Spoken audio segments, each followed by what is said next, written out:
we'll do the live thing first. Like,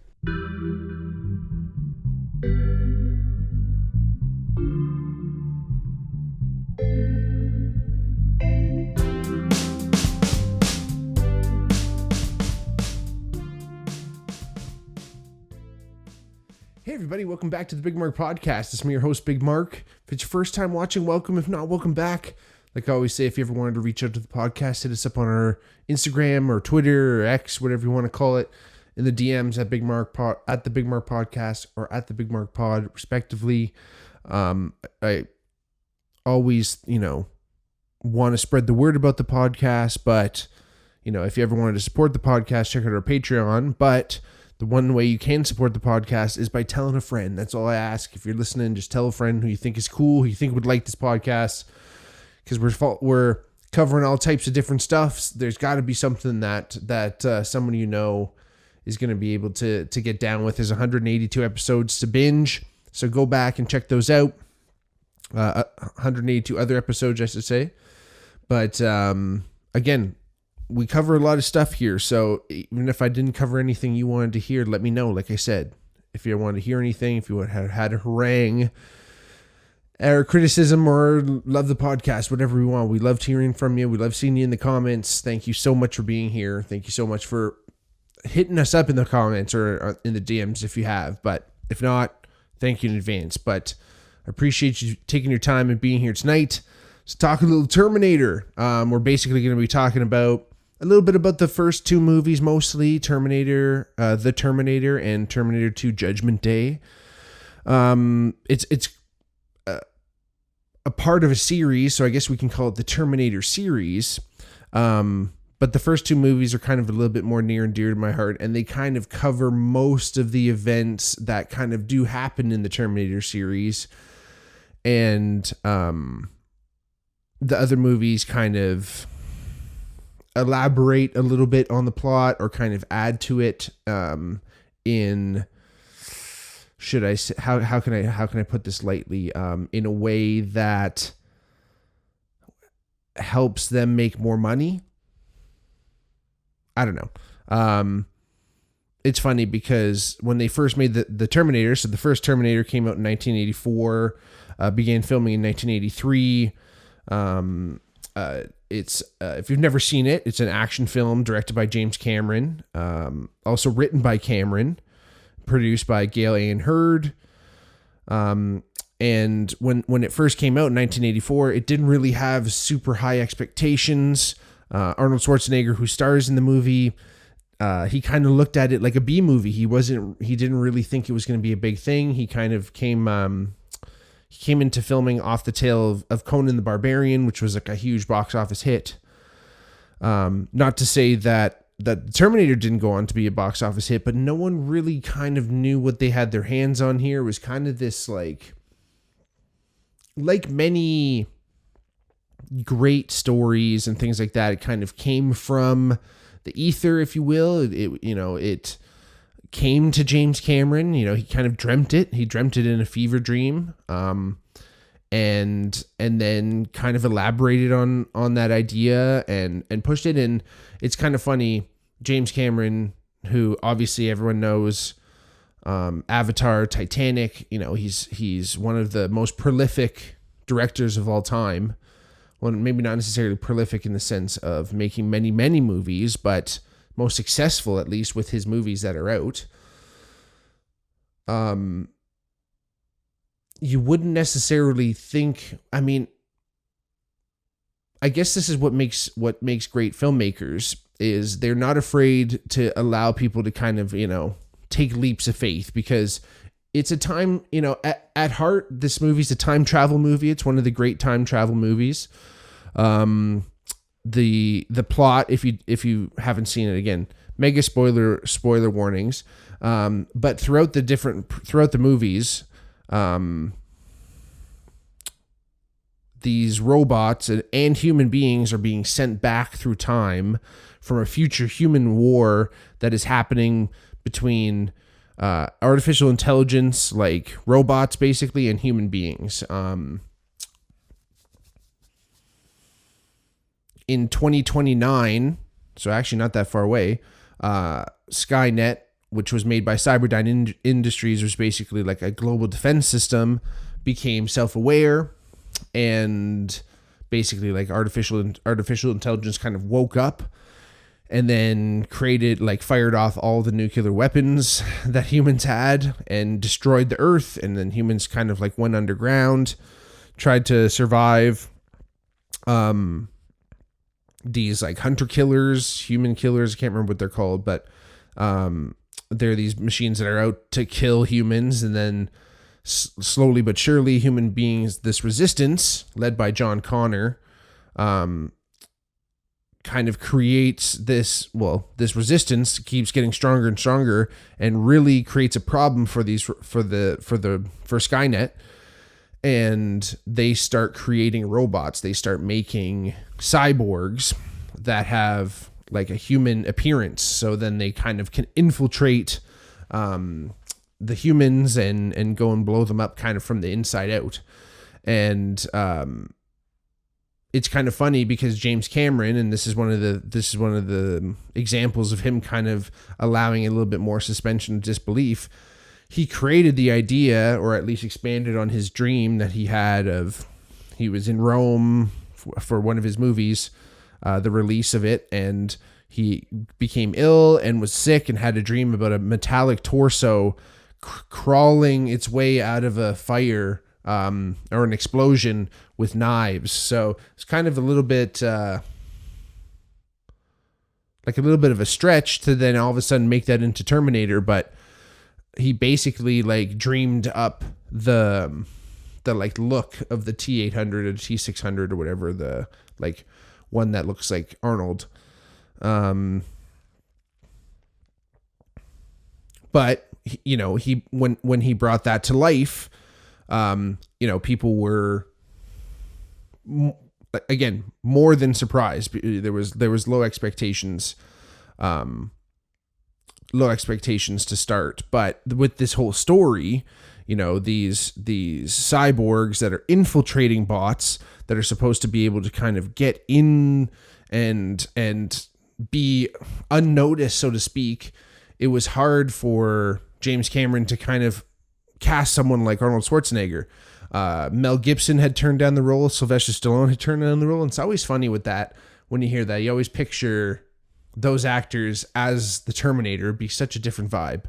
But again, James Cameron was kind of imagining a little bit more of a compact kind of villain who you wouldn't notice is in the crowd, instead of a hulking Arnold Schwarzenegger who is going to fucking stand out with his big muscles and everything. But to me, that makes a little bit more sense because he's a fucking cyborg underneath shit. Like, he's probably going to be a little bit more bulkier to begin with. But anyway, and then it was funny. I've heard in interviews that Arnold was one of the first, or when they did ask him to come and read as the Terminator. I mean, he has 17 lines and says like less than 100 words in the entire movie.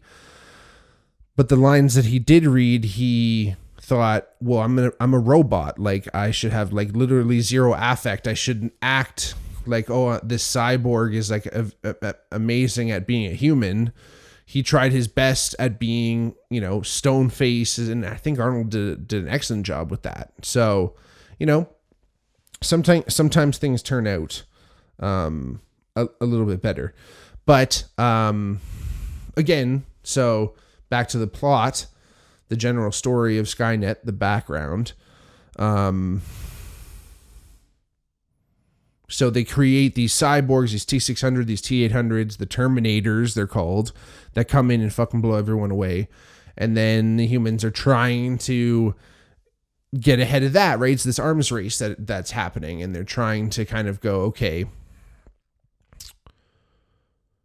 how can we beat these guys now as things are going on? And John Connor's resistance is starting to kind of get the best of the machines. They're called, like, it's kind of the machines, they call that their enemy. And Skynet devises a plan in its artificial intelligence to send back a Terminator through time. So somehow they've figured out how to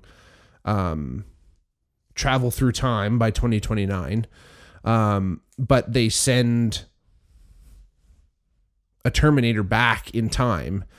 And it's interesting, one of the stipulations is it can only be like organic material, and because the cyborg has organic exoskeleton, I should say, it can travel through time, and its sole purpose is to go back in time to kill Sarah Connor, who is John Connor's mom. So he's going to go back in time and kill the leader of the resistance, and everything's going to be okay.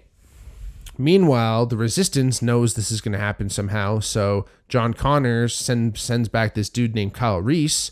He gives him a picture of his mom, and he says, find her and protect her from the Terminator kind of thing. So Kyle Reese goes back, and it's always pretty cool the way they go back. Like, I mean, I shouldn't say pretty cool like that, but it's always an interesting kind of gimmick when they go back in time, because they're like completely naked, and then they have to like go and find clothes and stuff. And the first Terminator, it's interesting because the first Terminator is like Arnold's character, his who he is, that Terminator is a bad guy. And he like is, taking people's clothes and like being a piece of shit. But in the beginning of the second one, Terminator 2 Judgment Day, where you're not really sure if he's a good guy or a bad guy yet, they kind of mirror that same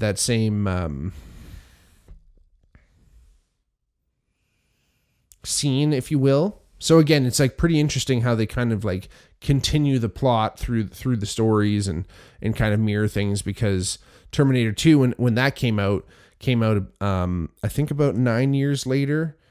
I think it was something like that. But yeah, I mean, it came out about 9 years later, which is about how long it had been since, like, they kind of worked that time period into the plot. So anyway, I digress. I'll continue on the story of Terminator, the first Terminator. So Kyle Reese is protecting Sarah Connor. He falls in love with her, of course. He kind of fell in love with her before, ever since John Connor told him to go back in time. And Kyle conceives John with Sarah. So Kyle Reese is John Connor's dad. So John Connor's actually sent his own dad back in time to have sex with his mom to make sure that he is born. So like, it's kind of this trippy thing, right? Again, any time travel stuff, you start to get into these weird loops where it's like, well, if he never sends his own father home, like, how does he know how did he even get there in the first place to then send his own father home, right? And while this is also happening, this Terminator's back and he's trying to kill everyone, and Kyle gets killed during the mix after John's already been conceived. Then they kill the Terminator. Again, I don't want to go through the entire plot of the movie, because it's basically just a fucking Arnold Schwarzenegger stomping after Sarah Connor and shooting everybody up. And it's pretty cool how slowly but surely all of the human aspects of the Terminator are kind of ripped away in the movie. I respect that, and it's funny. I think I heard, I can't remember exactly how it happened. I think when they were casting the mold for Arnold's face, they like ripped out that couldn't be. But somehow Arnold had lost his eyebrows in the production, and they kind of worked that into the Terminator slowly kind of like losing everything, and he got his face burnt and all this stuff. And it's cool how it's slowly stripped away till he's fully just this metallic fucking robot at the end, and then it gets crushed.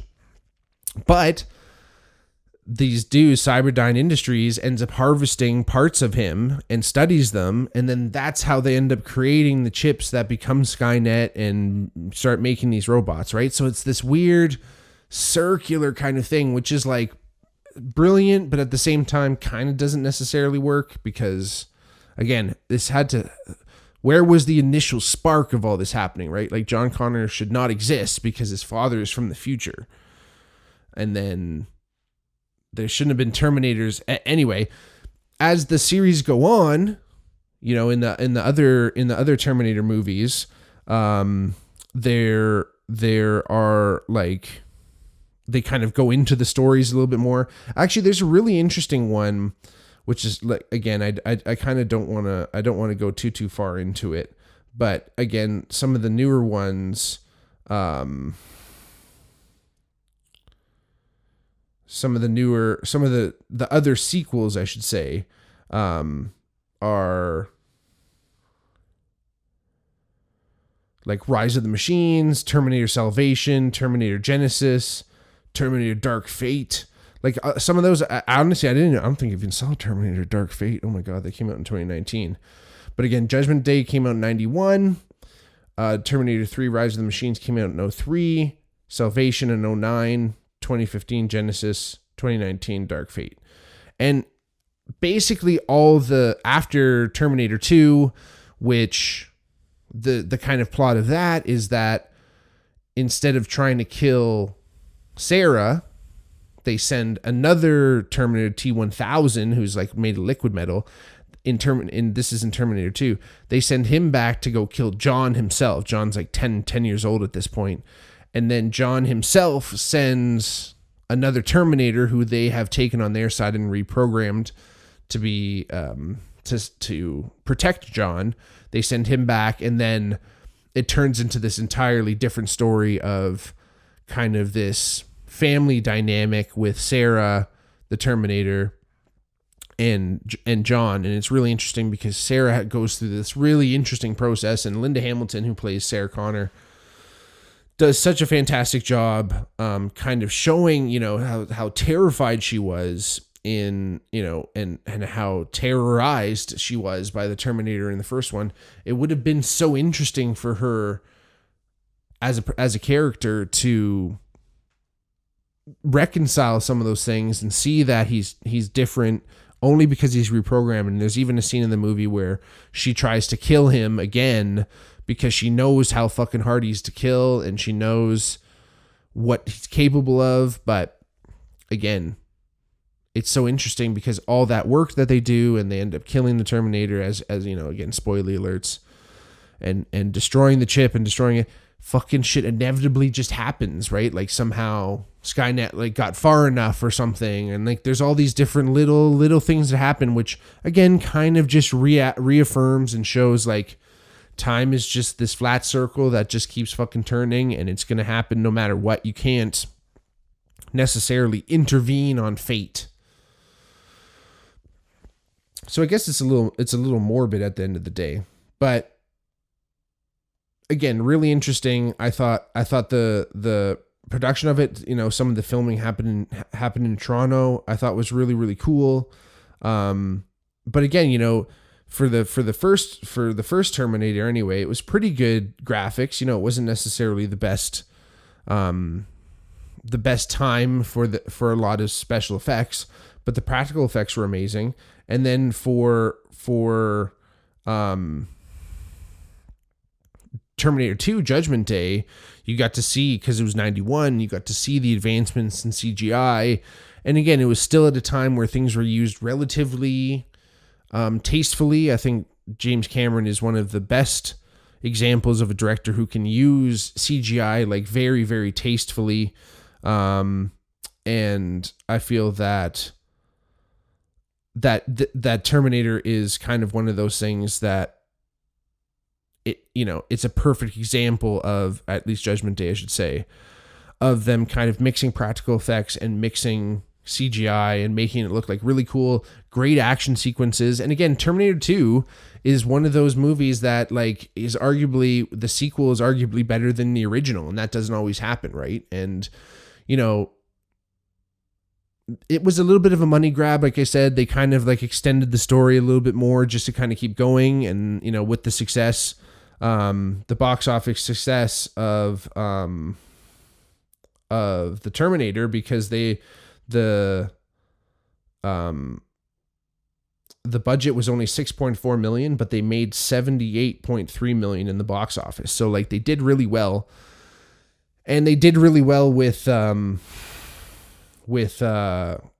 sequels as well. I mean, they did really well with Terminator 2. And I thought, again, it's kind of one of those things where, I guess, so if you're going to ask me, I believe that it was a better movie, Terminator 2 versus The Terminator. I mean, its budget was $102 million and it made $520 million at the box office. So, fuck me, almost $410 million they made on that movie. Like, geez, man. So, pretty fucking sick. It launched James Cameron's career, launched Arnold Schwarzenegger's career. It will go down as kind of one of the most famous action movies of all time. I know it's like in the like American like film registry kind of shit like that, like Library of Congress bullshits. Just, and again, the idea of time travel and just all this kind of coming from someone's dream too, and it's kind of funny because I don't know if you guys have heard the myth, but there was this woman, her name was Sophia Stewart, and she claimed that she actually wrote a book that the Wachowski sisters stole the idea of the Matrix from, and that the Terminator is the prequel to the Matrix, and that they're all connected, and she actually wrote it, and she actually took the Wachowskis to court, and she did not win that case. So like I said before, this idea that these ideas, and whether it's for music, whether it's for art, whether it's for writing a book, whether it's for writing a movie, there's this realm where these ideas potentially live in, and sometimes you can access them, and maybe sometimes it takes you to be in a certain state and your body to be sick and tired and dying, or after a workout. I've written my first song I ever wrote was written right after I came in from a run. I was still fucking sweating. I just banged it out. And being that channel sometimes requires you to not necessarily think, right? And when you're thinking, you're stinking. And sometimes dreams are the opposite of thinking. They're happening to you almost, but where they come from, who knows? But again, greatness comes from it. And be the channel, be open, be ready and willing and accepting of that creativity. And you can't force it. You can never force it. You can hone that ability. You can get better at kind of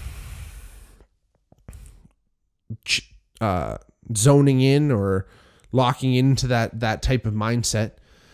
But again, there's something there where these ideas are out there, and we can just be a channel and we can let things flow through us. And that's amazing. I think James Cameron did that with the Terminator, and I think many musicians and artists have done that as well. So Terminator, the Terminator series, Terminator 2, 3, all of them.